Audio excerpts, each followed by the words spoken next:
You know what's absolutely mind-blowing about human consciousness and the intricate tapestry of personality that weaves through our species? Out of the 8 billion people walking this planet right now, breathing the same air, sharing the same sky, there are personality types so rare, so extraordinarily unique, that they represent less than 1% of the global population. And if you're watching this video, if you've been drawn to this message by some invisible force you can't quite explain, there's a real possibility you might be one of them, and that realization might just change everything about how you see yourself, your struggles, your gifts, and your place in this chaotic, beautiful, overwhelming world we call home. Before we go deep into this message, comment below which part of the world you're watching from. Please make sure to like the video, subscribe to the MentalBite channel, and press the bell icon so you never miss a word of encouragement. This video is dedicated to Emma from Chicago. Now, let me tell you something that's going to shake you to your core, something that's going to make you question everything you've ever believed about yourself and why you've always felt like you were living life on a different frequency than everyone around you. Being rare isn't just about being different, it's about carrying a psychological burden that most people will never understand, never experience, never even recognize exists. Because when you're wired differently from 99% of humanity, you live in a world that wasn't designed for your mind, wasn't built for your heart, wasn't created for your soul, and that creates a profound sense of isolation that cuts deeper than loneliness itself, deeper than sadness, deeper than the kind of pain that has words to describe it. This isolation isn't just about feeling different, it's about feeling like you're speaking a language that only you understand, seeing colors that only you can perceive, hearing music that only you can hear. And the worst part is that you can't even explain it to people because they look at you with that blank stare that tells you they have no idea what you're talking about, and you realize that you're not just different, you're alone in a way that most people can't even comprehend. But here's what I've discovered after years of studying human psychology, after working with thousands of people who felt like they didn't belong anywhere, after diving deep into the research on personality types and cognitive functions and the beautiful complexity of human consciousness. There are patterns in this madness. There are categories of rarity that help us understand why some people feel so fundamentally different from the masses. And when you understand these patterns, when you recognize yourself in these descriptions, it's like finding a key that unlocks a door you didn't even know existed, a door that leads to self-acceptance, self-understanding, and ultimately self-love. The first personality type that emerges from the shadows of statistical insignificance is the INTJ architect, with what psychologists call the mastermind complex. And if you're one of these individuals, you've spent your entire life feeling like you're watching the world through bulletproof glass, seeing everything with crystal clarity, but unable to connect with the chaos that everyone else seems to thrive in, unable to understand why people make the same mistakes over and over again, unable to comprehend why society operates on such inefficient systems, when you can see exactly how to fix everything if people would just listen to reason. These are the people who can envision systems and solutions that won't be relevant for decades, who can see the interconnectedness of everything while simultaneously feeling disconnected from everyone, who can predict the long-term consequences of current actions with such accuracy that it's almost supernatural, and yet they struggle to connect with people on a basic emotional level because their minds are always 3 steps ahead of the conversation, always analyzing, always strategizing, always planning for contingencies that other people can't even imagine. What makes INTJ architects so rare isn't just their ability to think systematically and strategically, it's their capacity to hold contradictions in their minds without feeling the need to resolve them immediately, which means they can simultaneously be the most confident and the most self-doubting people you'll ever meet. the most decisive and the most uncertain, the most independent and the most lonely. If you're an INTJ, you've probably noticed that you make decisions based on logic and long-term thinking, but you also have this deep well of emotional intelligence that you rarely show to others because you learned early in life that your intensity makes people uncomfortable, that your directness makes people defensive, that your ability to see through their facades makes them feel exposed and vulnerable in ways they can't handle. You've developed this armor of intellectual superiority not because you think you're better than everyone else, but because it's the only way you can protect yourself from a world that constantly tells you that your way of thinking is wrong, that your standards are too high, that your expectations are unrealistic, that you need to lower your bar and accept mediocrity like everyone else. The INTJ architect lives in a world where they can see the potential for greatness in every system, every organization, every relationship, but they're constantly frustrated by the gap between what could be and what is, between the ideal and the reality, between the vision and the execution, and this frustration creates a deep sense of isolation because they can't find anyone who shares their standards, their vision, their commitment to excellence. They're the people who would rather be alone than settle for shallow connections, who would rather be misunderstood than compromise their integrity, who would rather be criticized for their intensity than praised for their conformity, and this makes them some of the loneliest people on the planet, even when they're surrounded by others. The second personality type that exists in the realm of psychological rarity is what I call the empath strategist, and these individuals carry the INFJ classification, but with a twist that makes them even more uncommon than the traditional description suggests. They possess what researchers call emotional telepathy, which isn't some mystical ability pulled from the pages of science fiction, but rather a neurological configuration that allows them to process and absorb the emotional states of others with such intensity that they often can't distinguish between their own feelings and the feelings of everyone around them, creating a constant state of emotional overload that most people would find absolutely unbearable. If you're one of these people, you've probably spent your life thinking you were broken because you could walk into a room and immediately know who was struggling, who was lying, who was in pain, who was pretending to be someone they weren't, who was hiding behind a mask of happiness while their soul was screaming, and this ability has likely cost you relationships, jobs, opportunities, and years of your life because you couldn't figure out how to turn it off, how to protect yourself from the emotional chaos of other people, how to maintain your own emotional equilibrium in a world that seems designed to drain your energy. The empath strategist lives in a constant state of emotional overload, but here's what makes them truly rare. They don't just feel everything, they can see the patterns in human behavior that allow them to predict outcomes with uncanny accuracy. They can read the subtext of every conversation, they can sense the dynamics of every relationship, they can feel the energy of every room they enter, and they can predict how situations will unfold based on the emotional undercurrents that most people can't even perceive. This means they're often the people who know exactly what's going to happen in any given situation, but feel powerless to change it,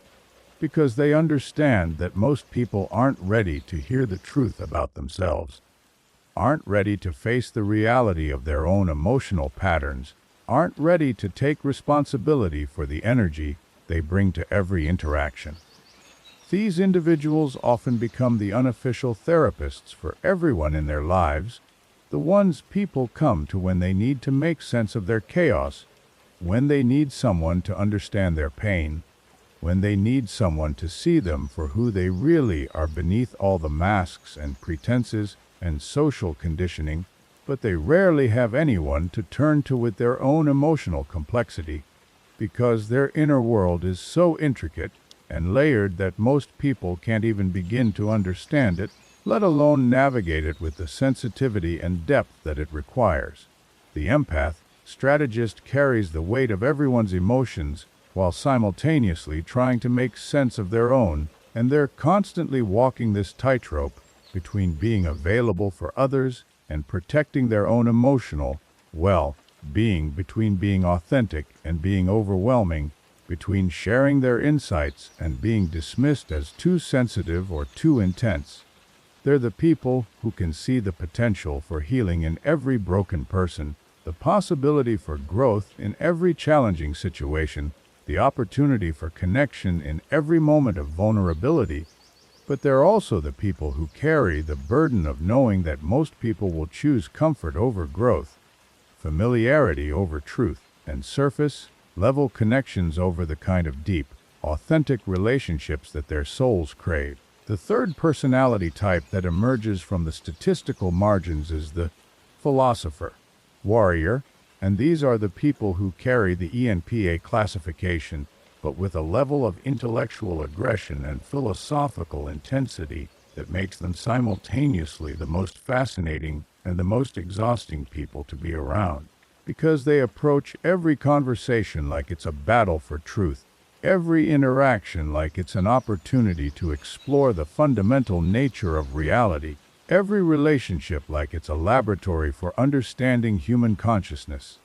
If you're a philosopher, warrior, you've probably been told your entire life that you argue too much, that you're too intense, that you need to learn when to let things go, that you need to pick your battles more carefully, that you need to be more diplomatic in your approach to disagreement. But what people don't understand is that you're not arguing for the sake of arguing. You're not being difficult for the sake of being difficult. You're trying to understand the fundamental nature of reality through the collision of ideas, and you can't just let things go. Because letting things go means accepting a world that doesn't make sense, accepting beliefs that aren't consistent with evidence, accepting systems that aren't logical or fair or efficient.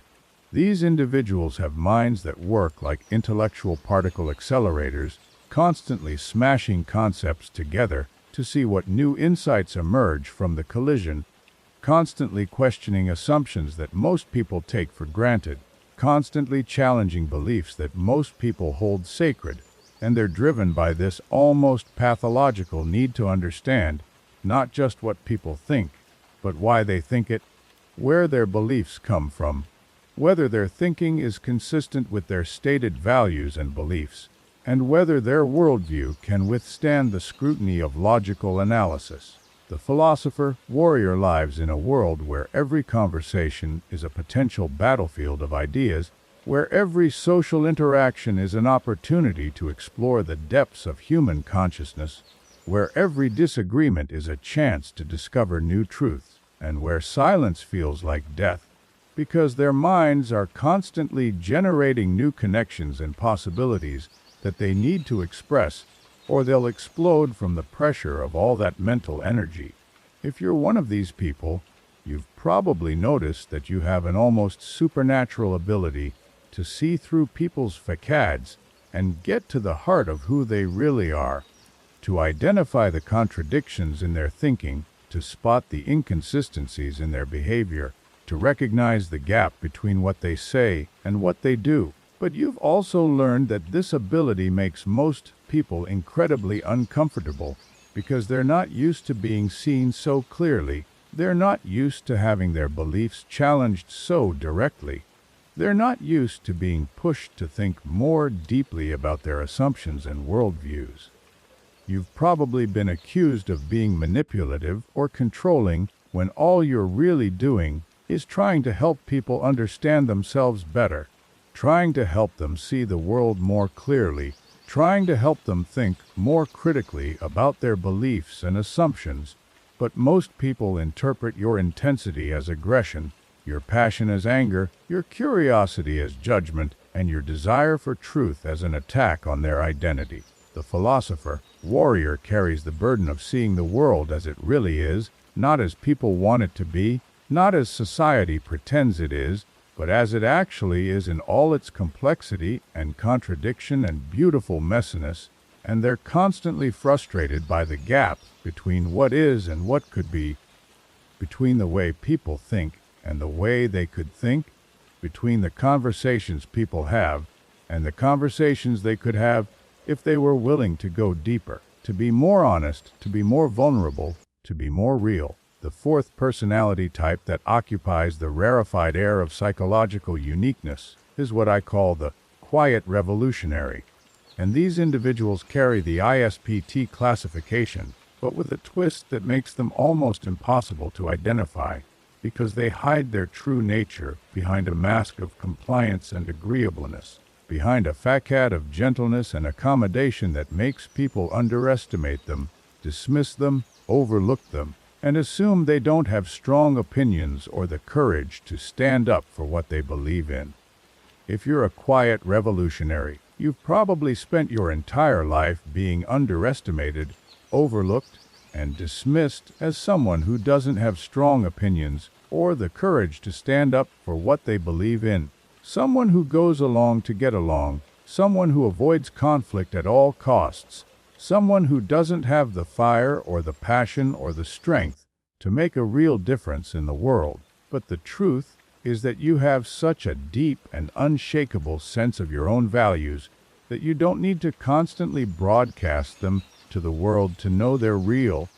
You don't need to argue about them to know they're valid. You don't need to defend them to know they're worth defending. These individuals are the ones who change the world, not through grand gestures or loud proclamations, not through protests or speeches or dramatic displays of defiance, but through small, consistent actions that ripple outward in ways that most people never notice until the transformation is already complete, until the change has already happened, until the revolution has already succeeded. The quiet revolutionary has this incredible ability to see the humanity in everyone, even people who seem irredeemably broken or lost, even people who have hurt them or betrayed them or disappointed them, even people who represent everything they stand against, and they have this almost magical gift for creating safe spaces where people can be vulnerable and authentic without fear of judgment or rejection, where people can let down their guards and show their true selves without worrying about being criticized or attacked or dismissed. If you're one of these people, you've probably noticed that you attract broken people like a magnet, that you're the one everyone comes to when they need to feel understood and accepted, when they need someone to listen without judgment, when they need someone to see their potential even when they can't see it themselves. But you've also learned that this gift comes with a terrible cost, because you absorb so much pain and trauma from others that you sometimes lose track of your own needs and desires, your own dreams and aspirations, your own sense of self and identity. The quiet revolutionary lives in a world where they can see the potential for good in every person and every situation, where they can see the light in the darkness, the hope in the despair, the possibility for healing in every wound. But they also carry the weight of knowing that most people will never reach that potential because they're too afraid to be honest about who they really are and what they really want, too afraid to face their own shadows and demons and unresolved traumas,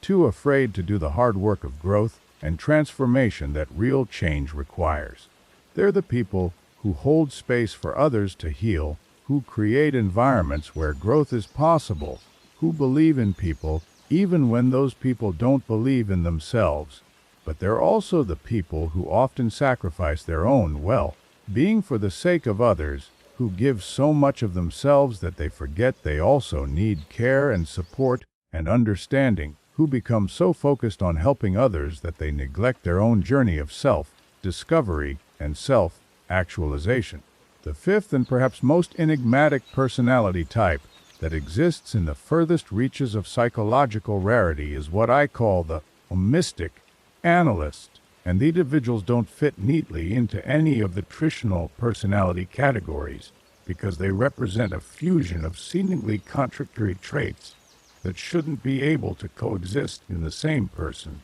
traits that most personality theorists would say are mutually exclusive. traits that challenge our understanding of how human consciousness works and how personality develops and how people make sense of their experience in the world. If you're a mystic analyst, you've probably spent your entire life feeling like you're living in two different worlds simultaneously: the world of logic, reason, and scientific inquiry, where everything can be measured and analyzed and explained through rational thought, and the world of intuition, spirituality, and transcendent experience, where truth comes through feeling and knowing and direct experience that can't be captured in words or formulas or logical proofs. And you've never been able to reconcile these two sides of yourself because everyone keeps telling you that you have to choose one or the other, that you can't be both rational and mystical, both analytical and intuitive,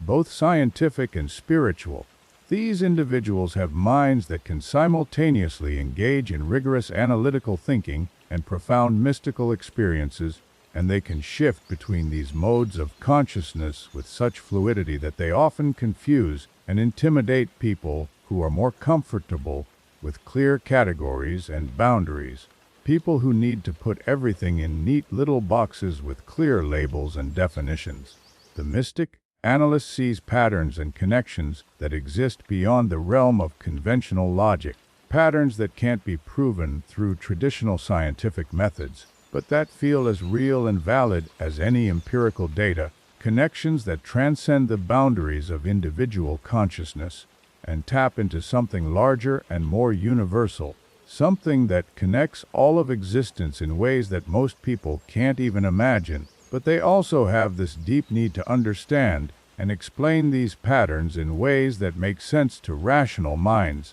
which means they're constantly trying to build bridges between worlds that most people believe are incompatible, constantly trying to find ways to communicate experiences that seem to defy communication, constantly trying to make sense of insights that seem to come from beyond the realm of ordinary human understanding.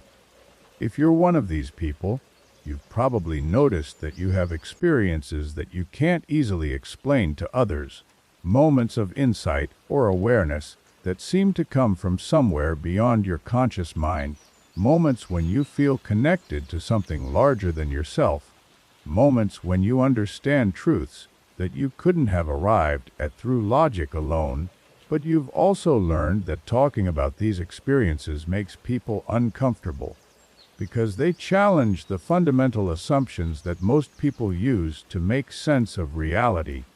because they suggest that there might be more to existence than what we can see and touch and measure and prove. The mystic analyst lives in a world where the boundaries between self and other, between inner and outer, between known and unknown, are much more fluid than most people realize, where consciousness isn't confined to the individual brain, but extends outward into the fabric of reality itself, where insights can come from anywhere and everywhere, where truth isn't just something you think, but something you feel and know and experience with your entire being. And they carry the responsibility of trying to help others see that reality is much more mysterious and magical than our conventional understanding allows, much more interconnected and interdependent than our individualistic culture recognizes, much more alive and conscious and responsive than our materialistic worldview suggests. Now, if you recognize yourself in any of these descriptions, if you've felt that electric shock of recognition as I've been speaking, if you've thought to yourself, "This is me, this is my experience, this is what I've been trying to understand about myself for years,"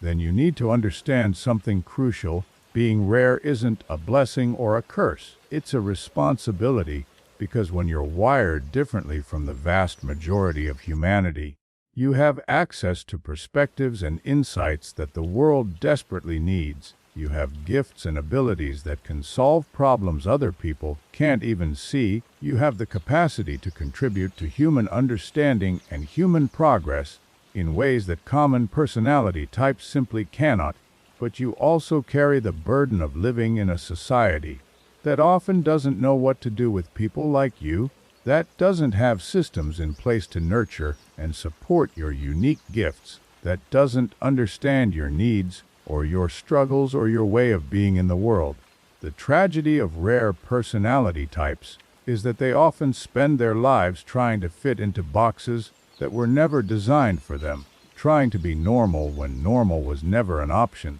trying to follow paths that were created by and for people who think and feel and experience the world in fundamentally different ways, trying to connect with people who operate from fundamentally different psychological frameworks. And in the process, they lose touch with the very things that make them extraordinary. They suppress their gifts, they dim their light, they silence their voices, they abandon their dreams, and they settle for a life that feels like a constant struggle against their own nature.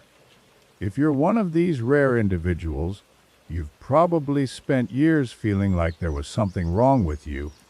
like you were broken or damaged or somehow less than everyone else, like you needed to be fixed or healed or made more normal. But the truth is that you're not broken, you're just rare, and rare things have always been misunderstood by people who can't see beyond their own limited perspective, who can't appreciate the beauty and value of what they don't understand,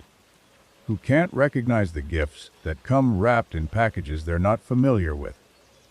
The world needs your unique way of seeing, your different way of thinking, your ability to hold complexity and contradiction without needing to resolve everything immediately, your capacity to feel deeply and think broadly and connect dots that most people can't even see, your willingness to ask the hard questions that everyone else is afraid to ask, your courage to challenge assumptions that everyone else takes for granted, your ability to see possibilities that everyone else overlooks, your commitment to truth even when it's uncomfortable, your dedication to authenticity even when it's inconvenient, your loyalty to your values even when it costs you relationships or opportunities or social acceptance.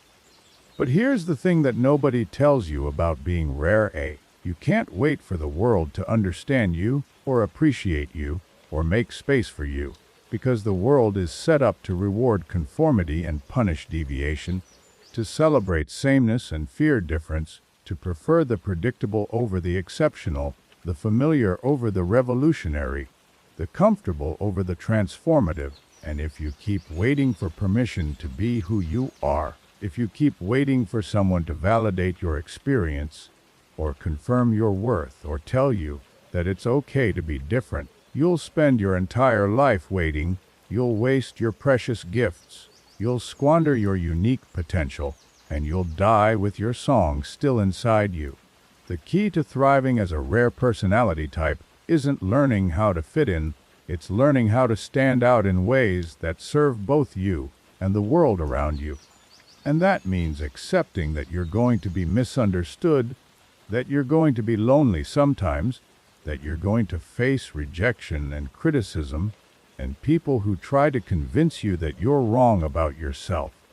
that you're too much or not enough, that you need to change or adapt, or become more like everyone else. But it also means accepting that you have gifts that the world needs, perspectives that can solve problems other people can't even see, insights that can heal wounds other people can't even feel, and the responsibility to use those gifts even when it's difficult, even when it's scary,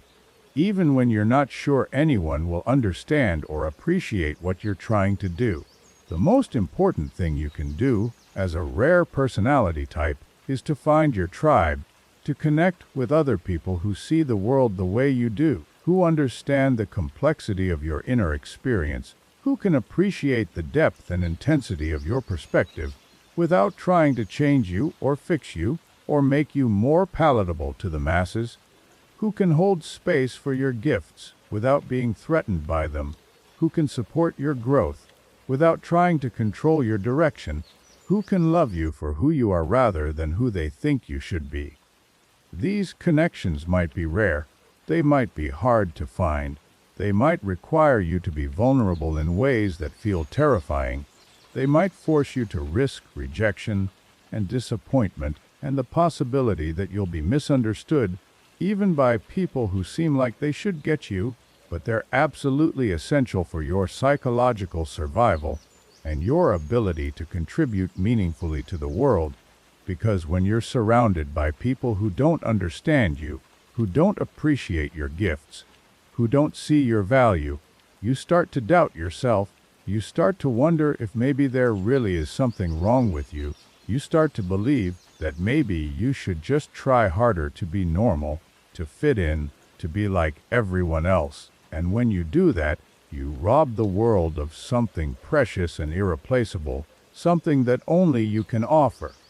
something that the world needs even if it doesn't know it yet. Remember that being rare means you're carrying something precious and unique, something that can't be replicated or replaced, something that represents a vital piece of the human puzzle, a necessary ingredient in the recipe of human diversity and human potential. And your job isn't to make everyone understand you, it's to understand yourself deeply enough to use your rarity as a gift rather than a burden, to see your difference as a strength rather than a weakness, to embrace the complexity of your inner world rather than trying to simplify it for the comfort of others, to honor your unique perspective rather than trying to make it more palatable to people who can't appreciate its depth and nuance and beauty.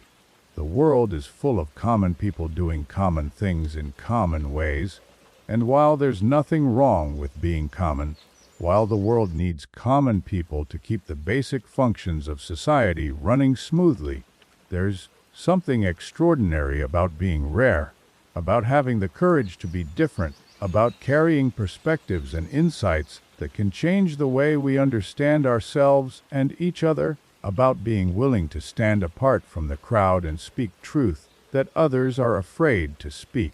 about being willing to feel deeply in a world that often prefers shallow emotions, about being willing to think complexly in a world that often prefers simple answers, about being willing to love authentically in a world that often prefers convenient relationships. So if you recognize yourself in any of these descriptions, if you've felt that deep sense of being different and misunderstood, if you've wondered whether there's something wrong with you,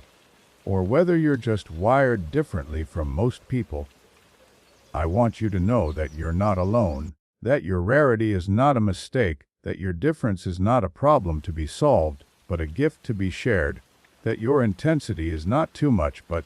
exactly what the world needs, that your sensitivity is not a weakness but a superpower, that your complexity is not a burden but a treasure, and that the world needs exactly what you have to offer, even if it doesn't know how to ask for it yet, even if it doesn't know how to receive it gracefully, even if it doesn't know how to appreciate it fully. But here's what I need you to do right now, and this is absolutely critical. This is the moment that will determine whether you continue to hide your light under a bushel or whether you finally step into your power and claim your rightful place in this world. I need you to stop hiding, stop playing small, stop pretending to be someone you're not just to make others comfortable. Stop dimming your light to make others feel better about their own darkness. Stop silencing your voice to avoid making waves. Stop suppressing your gifts to avoid standing out.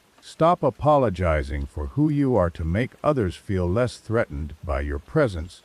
Because every single day you spend trying to fit into a world that wasn't designed for your mind is a day that your unique gifts remain locked away from the people who desperately need them, is a day that your voice remains silent when it could be speaking truth that others need to hear, is a day that your light remains hidden when it could be illuminating paths that others need to see, is a day that your love remains unexpressed when it could be healing wounds that others need to heal.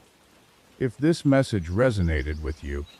if you felt that electric shock of recognition when I described any of these personality types, if you felt seen and understood in a way that you rarely experience, if you felt that deep sense of, finally, someone gets it,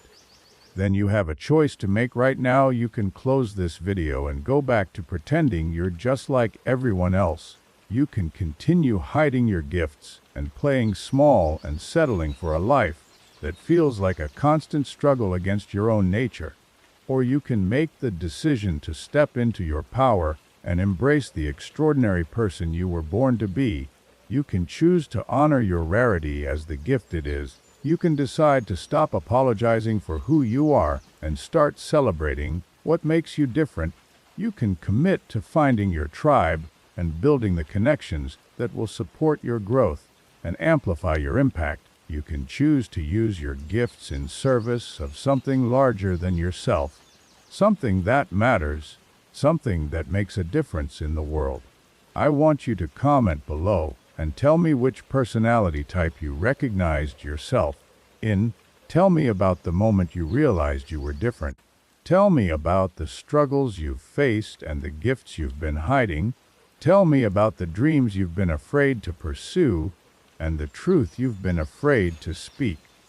Tell me about the ways you've been dimming your light and the reasons you've been playing small. Because when you share your story, when you speak your truth, when you let others see who you really are, you give permission for other rare souls to step out of the shadows and claim their own uniqueness. You create space for others to be authentic and real and vulnerable. You build bridges between isolated hearts and create connections that can heal the loneliness that comes with being rare in a world that often doesn't understand rarity. And if you're serious about understanding yourself at the deepest level, if you're ready to stop living as a watered-down version of yourself and start operating from your full potential, if you're ready to stop hiding your gifts and start sharing them with the world, if you're ready to stop apologizing for who you are and start celebrating what makes you extraordinary, then I need you to hit that subscribe button right now, turn on notifications, and commit to this journey of self-discovery and transformation, because this is just the beginning of what we're going to explore together. This is just the first step in a process that will help you understand yourself more deeply, accept yourself more completely, and express yourself more authentically than you ever thought possible. Share this video with someone who needs to hear this message, someone who's been struggling with feeling different or misunderstood, someone who's been told they're too intense or too sensitive or too complicated, someone who's been made to feel like their rarity is a burden rather than a blessing, someone who's been hiding their gifts because they're afraid of being rejected or criticized or misunderstood, because the greatest gift you can give another person is the permission to be authentically themselves, the courage to embrace their own uniqueness, the strength to stop apologizing for who they are and start celebrating what makes them extraordinary. Your rarity is not an accident, it's your assignment, it's your purpose, it's your calling, it's your contribution to the beautiful tapestry of human diversity and human potential, and the world is waiting for you to show up as the extraordinary person you were born to be. So stop waiting for permission, stop looking for validation, stop seeking approval from people who can't appreciate your gifts, stop trying to fit into boxes that were never designed for you, and start living like the rare and precious soul you are. Start expressing your truth like the world depends on it. Start sharing your gifts like they're exactly what someone needs to hear. Start being yourself like it's the most important thing you'll ever do. Because it is. Because you are. Because your rarity is not just a personal characteristic, but a gift to the world, a contribution to human understanding, a piece of the puzzle that only you can provide. And we need you to stop hiding and start shining. Stop playing small and start playing big. Stop apologizing for who you are and start celebrating the extraordinary person you were born to be.